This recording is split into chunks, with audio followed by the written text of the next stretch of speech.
Yan, pinangalanan po ng mga Nueva Ecija na Balungaw dahil po siya ay hugis na bell shape po. Kung mapapansin po natin sa Nueva Ecija, may mga lugar po tayong ang pangalan ay Minalungaw, Balbalungaw, yun po. Then later on po naging parte ng Pangasinan ang bayan po natin at nagkaroon po siya ng kwento na Balon-Ugaw, which ang ibig sabihin po ay young widow, at naging ang pronunciation po later on ay Balungaw. Maraming pinagdaanan ang Balungaw bago ito naging bayan. Noong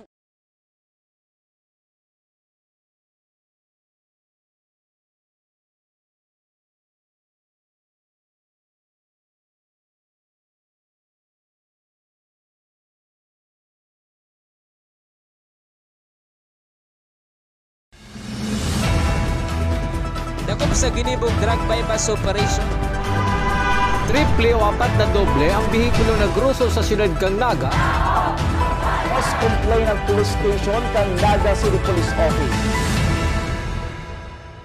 Newsbreak. Sa headlines kan mga barata, Mayor Nelson Legacion kan siyudad kang Naga nag-file na ng Certificate of Candidacy sa pagka-congressman kang 3rd District kan Camarines Sur. Naga City Mayor Nelson Legacion, pinurbaran subot suhulan para day magkandidato ngunya na eleksyon. Harong sa kanaman Camarines Sur, nasulo, kasudma. Science Month kang Naga College Foundation Basic Education nagtauning kaugmahan, asin naging matrayumpo. Diyos marhay na banggi. Ako po si Mark Mendoza. Asin ako si Antoinette Eduardo, kami ang sa indong tagapagatud Bareta. Dagos nang natuldukan ang gabos na kapotan kung ano ang kakandidatuhan ni Naga City Mayor Nelson Legacion na ngunya na eleksyon. Ini matapos na magsumitir na siya kan sa iyang Certificate of Candidacy kasubagong udto. Aramon ta ang kompletong detalye sa report ni Melvin Machado. Sarong misang pinagibo sa City Hall compound kasubagong pagkaaga kung sa'y nag-atindir ang mga opisyales kang lokal na gobyerno kang Naga, asin si mga kandidato hali sa manlain-lain na munisipyo kan ikatulong distrito kan Camarines Sur. Parte ini kang programa kasubago antes na magsumiter kang sa iyang Certificate of Candidacy si Naga City Mayor Nelson Legacion sa COMELEC para sa pagka-congressman kang ikatulong distrito kan probinsya. Naging parte kang programa sa 3rd District Congressman Gabby Bordado na todo ang suporta kay Mayor Legacion. Ang Partidong Lakas CMD ang magiging political party kang alkalde matapos siyang formalmente magsumpa kay House Speaker Martin Romualdez. Sumumpa na po ako sa Lakas CMD kay Speaker Martin Romualdez at ako naman po ay tinulungan ni Senator Bong Revilla, ganon din po ni Congressman Saldico para sumapi sa political party ng Lakas CMD. At nagpapasalamat po ako sa mainit na pagtanggap po sa akin bilang isa sa mga kasapi ng Lakas CMD. Pasado alas 11 minuto kasubago ka makaabot man sa COMELEC Camarines Sur ang grupo ni Mayor Legacion asin makapag-file kang sa iyang COC para sa pagka-congressman kang 3rd District kan probinsya. Presente man sa pag-file ng COC ni Mayor Legacion ang sa iyang familia, grupo ni Congressman Gabby Bordado asin mga taga-suporta hali sa 3rd District kan probinsya. Para sa One Media, TV48 Naga, Melvin Machado, Newsbreak. Mientras tanto, sa tahaw kan pagtaunin mensahe ni Mayor Nelson Legacion kasubagong aga sa atubangan kan mga taga City Hall asin mga kandidato hali sa ikatulong distrito kan Camarines Sur. Sinabi kaini na pinagpurbaran siya asin an sa iyang esposa na suhulan nin dakulang kantidad para sa nadai subuot magdagos sa pagkandidato sa pagka-congressman. Mayo man sinambit na persona si Mayor Legacion kung si Isay ang nagpurbar na sinda pakalason. Pigprubaran po ang sa indong lingkod. Pigparahanap. Tanganing kumbinsiron na dahil po magpadagos sa aspirasyon na sa indong maging tagapangserbi sa 3rd Distrito. Dahil po ako nahihiling ang pinuntahan po ang sa kuyang esposa sa iyang opisina. tanganing i-discourage po ako. Igwa ka pong sarong ng kontak, asin si pinakahuri, kan nakaaging si Mana, 150 million pesos ang offer. Tanganing dahil lang po ako magtagos sa tercer distrito. Siyempre, ninigaran po ni Dayak, pero iyo po yan ang katotohanan. Sa iraron po, kan liderato, kan sa indong lingkod, daita po papadanayon ang politika nin kwarta. Padagos pa sa mga bareta sa huring aldaw kan pagsumitir kang Certificate of Candidacy sa Provincial Office kan Commission on Election. Naging matuninong ini asin mayo man maski anong insidente. Ang nai-report upware na lang subuot kang sarong ma-file kang COC na kulang ang pag-fill out kang form na sa indang pinag-reject asin day tinugutan na makapag-file. Susog kay Provincial Election Supervisor Attorney Noriel Badjola, istrikto nindang pinapautob na dapat kumpleto ang requirements asin tama ang inilalaag na impormasyon kay sarong nag-aaspirar na magkandidato. So far so good, may kitang violent incident, kitang reported, and in fact gabos na mga opisina ta, okay man. Although digdi sa opisina igwa lang saro na medyo nag-react negatively kang dahil mapigakuan sa iyang COC, ninulingan nita incompletely filled out. So kami kaya although sinapod tang ministerial duty, tatanggapon mi lang kung ano ang pinagtao sa moya na COC kan mga aspiring candidates, alagad kinakaipuan na i-fill out din din in accordance with the resolution na ipinagluwas kang COMELEC. Dapat completely filled out talaga yan. Yun man lang ito, at so far sa ngunyan, so far so good, mayo man kami namimit na man na problema hinggil sa filing kang Certificate of Candidacy. Sa iba pang bareta, suspected rabid dog o balaw-bagaw na ido sa may barangay Santa Cruz, Syudad ning Naga, ang nangkagat ning duwang ido asin sarong kambing. Susog kay Dr. Marily Prestosa Lingua, Pamayokan City Veterinary Office, pinagahanap ninda ang ido asin pinagsususpetsahan na inigada naman o dainaman marayo sa nasambitan na lugar kung ini may rabies. Pinagmumonitor man ngunyan ang kambing na nakagat asin ipapakwa ang duwa pang idong nakagat para hilingon ang sitwasyon kaini. From Santa Cruz yung event center, nagdalagan daw siya basta duman sa may Bernardo's compound sa Santa Cruz din. Duman siya may nakagat na dog. Duwang dog ito ipapakwa ako nga ni niya na aldaw pag available na si sasakyan. Anyway, pagkabanggi hinanap itong suspected rabid dog, dahil man siya na hiling, pero si kambing na nabiktima niya, yusin ako ng picture. And kaulay mi na din si Mesadiri ka ito. Kung ano ang kaipuhan niyang i-observe and kaipuhan niya mag-ingat. Then si duwa niyang pagkaaga kaya ka ito, nagduman ulit para ma-check kung yaong duman si rabid dog, mayo din. Pero na-contact trace mi si duwang itong another 2 dogs na victim ka itong suspected rabid dog.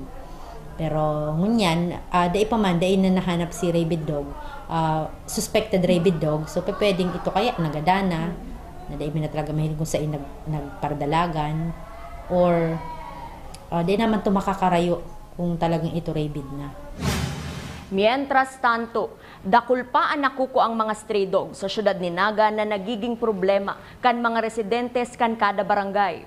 Padagos man subuot ang pag-impound kan mga ido na nahihiling na nakabutas. Susug kay City Veterinary Office Head Dr. Marily Prestosa Lingua, daiman sinda nagpupundo sa pagdakop asin padagos pa ang pagirumdum sa mga pet owners na maging responsable sa saindang mga atamang ikos asin ido. House-to-house vaccination, tanatapos na ito. Siyempre may magkapira-pira dyan, lalo si mga mayong tao kang time na ito. Dahil pa nila napabakunahan. So, yaon si opisina, open si opisina. Kung gusto din sa mga private clinics, pwede din sila magpa-update ka itong anti-rabies vaccination kan sa indang mga ataman. Yun. And yun, si impounding activity, tuloy-tuloy pa rin po ito. Tuloy-tuloy pa kitang nagdadakop kan si mga balaw-bagaw na ido. And si pakiulay tangani, maging responsable kita. Yun man lang ito ang root was kang gabos na iniyo. So, maging responsable para ma-prevent nga ni itong mga arog kain mga problema. Stray dogs ang masakit kayang dakpon ang cats. So, si mga dogs talaga. Usually, mga nag-average kaming 7 to 10 kada activity. Sa pagbabalikan news break, sarong-harong sa Kanaman Camarines Sur, nasulo kasuudma. Iyan na siniba pang mga bareta sa pagbuelta kan One Media TV48 Naga News Break. Dako sa ginibong drug bypass operation. Triple o 4 na doble ang bihikulo na gruso sa siyudad kang Naga. Mas complain ng police station kang Naga City Police Office. Newsbreak. We invest in shaping the future of healthcare. Our investment in the state-of-the-art facilities and the latest equipment means our students gain hands-on experience with the current technology driving the healthcare industry forward. From immersive laboratories to AI-powered patient model simulators to innovative learning environments, our graduates are prepared to meet the challenges of modern healthcare. The Naga College Foundation, College of Health Sciences, your premier leap to becoming a champion of healthcare. Hello, NCF! Welcome to the Naga College Foundation Incorporated. Where academic excellence meets limitless opportunities. Welcome to the home of the champions. Join us as we leap into the future. NCF is committed to providing state-of-the-art facilities to nurture the next generation of professionals. Our first-class facilities are designed to empower our students and equip them with the skills and knowledge needed to excel in their chosen field. Here at NCF Wings, you are a step closer to your dream of becoming a flight attendant. This is the first cabin crew training in Bicol. But at the heart of it all is the newly constructed College of Criminal Justice Education building. The Naga College Foundation Incorporated is one of the 10 schools in the Philippines recognized by the Commission on Higher Education as the Center of Development in Criminology. Our classrooms are designed to facilitate interactive learning. Strategically designed to support collaborative discussion and critical thinking. This building is home to Bicol's first world-class indoor firing range, which provides our students first-hand training in ensuring that they are proficient in firearm safety and marksmanship. From crime scene simulation laboratories to forensic science facilities, NCF CCJE has a wide range of specialized resources to prepare its students for various career opportunities in criminal justice. Unlock your potential today. Join us as we leap into the future. Join the Naga College Foundation, College of Criminal Justice Education.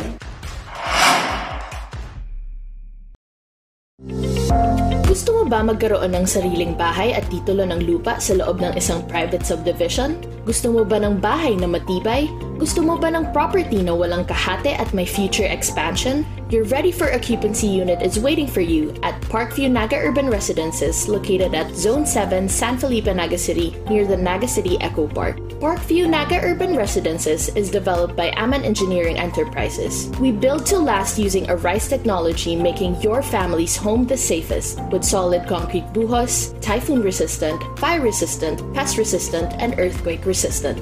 Get a quote today. Talk to our accredited real estate brokers or salespersons, or visit Enjoy Realty and Development Corporation on the second floor, Aman Corporate Center, Parkview Executive Townhomes, Zone 6, San Felipe, Naga City, or call 0929-608-3744 and 054-884-5188 to make an appointment.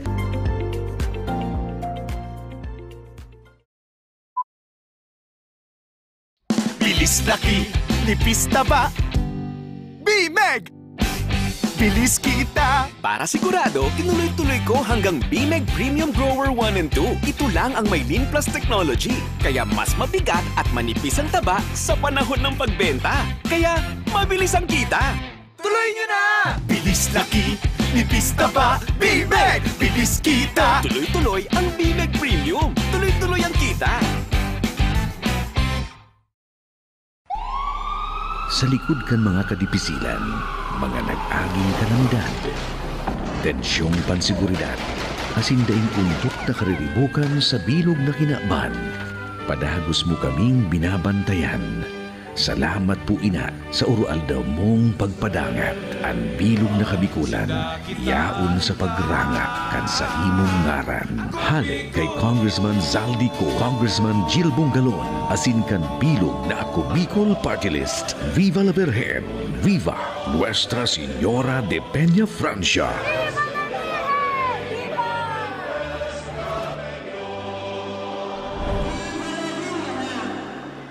Magandang balita para sa ating mga magniniyog. Alam nyo bang maaaring madagdagan ang inyong kita sa pag-intercrop ng kakao at kape sa inyong niyugan? Ito ay ang proyektong Community-Based Farm Enterprise Development Project Coffee and Cacao Intercropping sa ilalim ng Coconut Farmers and Industry Trust Fund Act na ipinatutupad ng Department of Agriculture High Value Crops Development Program sa pakikipagtulungan sa Philippine Coconut Authority. Layunin nitong gawing makabago ang industriya ng pagniniyog sa bansa upang mapataas ang kita ng mga magniniyog. Ano ang maaari mong ma-avail sa proyektong ito? Expansion of coconut coffee and or cacao intercropping, rehabilitation of existing coffee and cacao trees, at establishment of coffee and cacao nurseries. Papaano? Kailangan lamang na ikaw ay rehistrado sa National Coconut Farmers Registry System at Registry System for Basic Sectors in Agriculture, miyembro ng asosasyon o kooperatiba na PCI accredited at may geotag ng inyong farm area. Ang cacao ay mainam na intercrop sa niyog o saging sa loob ng 18 buwan ay mamumunga na. Kaya nitong mamunga hanggang 25 taon. Malaki ang demand nito sa buong mundo dahil ito ay ang pangunahing sangkap ng tsokolate. Dakop sa ginibong drug bypass operation. Triple o 4 na doble ang bihikulo na gruso sa siyudad kang Naga. Mas complain ang police station kang Naga City Police Office. Newsbreak. Sa pagpapadagos kan mga bareta, sarong-harong sa Kanaman Camarines Sur na sulo ka suudmang udto. Ang detalyes aramon ta sa report ni Christine Reyes. Lapnos sa may braso o sinpasok ang kalayo sa bitis, ang nakuan ni Tatay Marvin Berin kang pinurbaran kaining sigbuhon ang kalayo na nagtumtum sa sarita parte kang harong. Istorya ni Tatay Marvin, sibot sindang mag-agom kang mahiling niyang kinakawatan kang sa iyang salit na aki ang lighter. Pinagsaway niya man ini, alagad da iman pala ka ini pinagbutasan na iyon nahihiling na pinagikanan kang kalayo. Nahiling ka mga kataraid na harong ang aso, asin sinabi man sa indatulos kung kaya ang madaling narespondihan, kung kaya da inaman naglakop ang kalayo sa mga kataraid pang harong. Yung bandang lunchtime na po ito eh. Abang nag-busy kami dito sa baba po kaya ning sa ning aki na yaw na po ginakatugtong sa mga hagyanan. Tigsaway ko inot kan si si pag ano niya kan si lighter kundi kala ko ma'am tig ano niya na tig butasan niya na tag pakababa ko po sa hagyanan tig ako nag ano ko di sa baba tig ako cellphone to sinana po siya pagbalik ko sa taas mapaman po siya mambali ano pa lang siya aso ngunyan po ni ano to pagbaba ko tro tigana po ang aso yun to may nagkukuraho po sa luwas sabi niya may kalayo na ngayon taas nindo. Kaya po pag sirip ko sumalig sa sa taas. Pagbukas ko kang pinto, yun na po ito nag-reverse si kalayo eh. Kaya po si kurtina ming carpet, ito siya rapado sa ako na imbis na matama sa lalagon niya. May parte kang harong na daig naubos kan kalayo, na iyo muna ngunya nang sa naghinigibong temporaryong istaran. Kabali pa sa pinagpoproblema ni Tatay Arvin, iyo ang bados niyang agom. May nawalat man subuot na gamit si Tatay Marvin matapos ang kasulo alagad ang kapot niyang kwarta ang sa iyang nabutasan. Pag ano po kami mabaha, nasa ano po kami mataas. Yan po ang ano mi turugan. Pag aki niya po matapat kaya ni mga ano to ni mga bahaan digdi po mami. Sabi ni agom ko gibong mo dang karton ninda. Kaya po ayos ko ta nata. Tigsakat ko po kay si Pum. Polystyrene ko po uta na itong bed. Ikaso, ano ko to siya nangyari.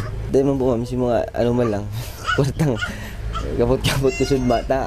So, oo, sobrang taranta. Ma'am po magini mo, aksidente. Dahil man aki, kaya. Huli ka ini, kaipuhan bantayan ang mga aki asin irayo sa mga bagay na pwedeng magkausan ng disgrasya. Para sa One Media TV 48 Naga, Christina Alcanza Reyes, Newsbreak. Sa satuyang police report, nasa kustodiya ngunyan kang Police Station No. 1 kang Naga City Police Office. Ang 39 anyos na si alias Rafael, sarong driver as ang residente kan Barangay Tabuco, Siyudad ning Naga. Matapos maaresto sa sarong anti-illegal drug bypass operation kan Subanggi sa Zone 3, Manga Street, Barangay Santa Cruz, Siyudad ning Naga. Sarong sachet ning subot shabu na nagkakantidad 2,500 pesos ang nabakal sa suspek. Asin pagkaka-recover pa kan 5 sachet ning pinagtutubudan illegal na droga. Pinagpipreparar naman kang Naga City Police Office ang kaso kontra sa suspek. Sa iba pang police report, napuli sa pananaksak ang haloy ng daipagkakaintindihan kan biktimang si alias Ronel, 34 anyos, asin kan sospek na sa iya mansa ng tugang na si alias Ronnie, 49 anyos, kan Zone 2 Barangay Santo Domingo, Bombon, Camarines Sur. Ang biktima ang nagsapo nin lugad sa walang daghan, natulos man nadara sa Bicol Medical Center. Voluntaryong nagsuko man sa mga otoridad ang sospek. Na-recover man ang kutsilyong ginamit sa krimen. Padagos pa sa mga bareta, business pitch presentation kan College of Business and Management ginibukan nakalis na simana. Aramon taman ang kumpletong detalles kaiyan sa report ni campus correspondent Lovely K. Ehis. Kanya-kanya mga paandar sa pag-promote kan mga produkto ang pinahiling kan second-year students kan College of Business and Management sa sainang Business Speech Presentation Program na may temang Mastering the Art of Persuasive Selling kan nakaaging Biyernes sa Naga College Foundation. Saro sa mga nag-attender, iyo ang second-year Marketing Management student na si Meredith Bacelonia na nagheraskan sa iyang eksperyensya manugod sa nasabing programa. Sigun sa iya, dakulang tabang ini para sa iyang future career. Sa future career ko po as a vlogger, as a future businesswoman po, sobrang makakatulong po ito na mahasa yung communication skills ko, especially sa pagpopromote ng mga products, sa pagpopromote ng sarili ko sa social media, sa pagpopromote ng companies, future companies na ibibuild ko or mapapasukan ko po. Susugman sa Associate Chair kan BSBA Marketing Management na si Mr. Ryan De Matera, ang nasabing programa mataunin kaaraman asin kakayahan para sa mga estudyanteng interesadong maglaog sa business world. Pitching is a very important venue for marketing students to be exposed, especially in training themselves in terms of confidence, building their composure, and of course, yung personality. So when we talk about business, there's a lot of activities, there's a lot of opportunities outside that we need to push our students now pa lang na nasa college sila, because paglabas nila ng school, it's a different environment, it's a different venue for them. So we need to really prepare them for the businesses or in a different industry na papasukan nila. Naging maugmaman asin proud ang Purposive Communication Instructor asin saro sa mga naging panelist kan programa na si Miss Margie Martinez. I also observe the skills, the potentials, the preparedness, the efforts that they exerted for this event, and congratulations because they overcome their fear, okay, their nervousness. Congratulations also to the organizers for this event. Para sa One Media TV 48 Naga, Lovely K. Ehis, Newsbreak. Sa iba pang bareta, pinaka-enot na Science Month ka Naga College Foundation Basic Education Department nagtaunin kaugmahan asin naging matrayumpo. Ang detalye sa report ni campus correspondent Franz Lanuzo. Levitating bulb, 3D film showing, as in infinity mirror. Ini ang kinainganyohan kan NCF Basic Education sa Ginibong Science Month na pinag-organisar kan Janiro Events Management Services na hali pa sa Laguna. Ang duwang aldaw na aktibidad na ini, nagtaunin oportunidad sa mga estudyante sa mas interaktibong paagi na manudan ang manlain-lain na konsepto kan siyensya. Sigun sa head kan GEMS na si Jaja Flores, ang programa ninda nakasentro sa pagtukdo nin astronomy as in climate change awareness. Our program is more on astronomy, and we are also promoting climate change awareness program. In line with this, we are very lucky that some of the schools, kumbaga, they're joining also. Susugman sa Science Advisor kan NCF Basic Education na si Jessa Notado, magayon ining aktibidad para sa iyang mga estudyante asin sa iya bilang sarong maestra.